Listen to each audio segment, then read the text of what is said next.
So, Governor, thanks for talking to me today. Thanks to be here. So, in 2008, you were the Democratic chair during the last Democratic convention. How is this convention different than the last one? Well, the schedule is just as awful, 11, 12 events a day. But like Denver, this is a swing state, and it's an important state. And I might add that Obama won Colorado last time, so we have high hopes for North Carolina.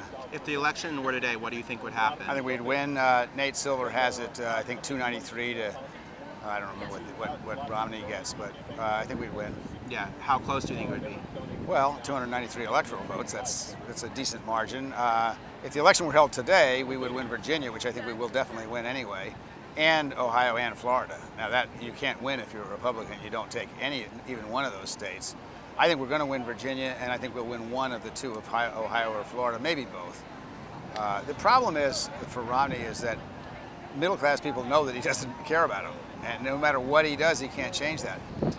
And in terms of the president, what do you think he needs to say during his speech on Thursday night, and what does he need to say about the economy in general going forward? If I were the president, I would leave the attacking of the Republicans to others. I mean, I think they've been pretty well shredded, and some of which they've done themselves. I would just pretty much just talk about. There are some differences, and you can certainly talk about the differences, but I'd talk about my positive agenda for the economy. What specifically would he like to do? Some of the things he would like to do, he's been trying to do for 2 years, and McConnell has refused to let him do anything, which I think is un-American, really. Do you think Democrats have done a good enough job of defining Paul Ryan thus far? I think Paul Ryan has done a pretty good job defining himself. Oddly enough, Paul Ryan's demise as a candidate who can be taken seriously happened at his own hand. The lies about the General Motors plant and the Simpson-Bowles study, were bad, but they were sort of within a political context. Lots of people lie in politics. When he lied about his performance in the marathon, you can't do that. You may or may not remember a governor in South Carolina named David Beasley, who was a one-term governor. Jim Hodges beat him. He's a Republican governor who told school kids that he'd run the 100 in 10-1 and was in the Olympic tryouts. It was just made up.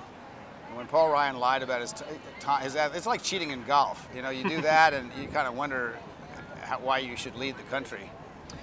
What impact do you think all the Super PAC money is going to have on the race 2 months out? Well, I think it's going to be tough. I mean, there's going to be more mud thrown than you can possibly imagine. The only good news is that most people have already made up their mind in this election. But there will be an enormous amount of mud thrown by the corporations. And what impact do you think new voting restrictions passed by Republicans are going to have in places like Pennsylvania, Ohio, I think Florida? It'll hurt too. I think we're going to win in Pennsylvania anyway, but we have a lot of work to do. I think it's pretty despicable of the Republican Party to decide that they're trying to disenfranchise people. We know it was a Republican strategy because we've seen the bills that Alec has suggested. This is really a group of pretty repulsive people who think it's okay to win by taking people's right to vote away. They value themselves far more than they value the country, and those people shouldn't be leading America. What do you think Democrats should do in response to those voting restrictions? I think we do continue to do what we're doing. It's another reason we need President Obama, so we can have a Supreme Court who obeys the law and follows the Constitution.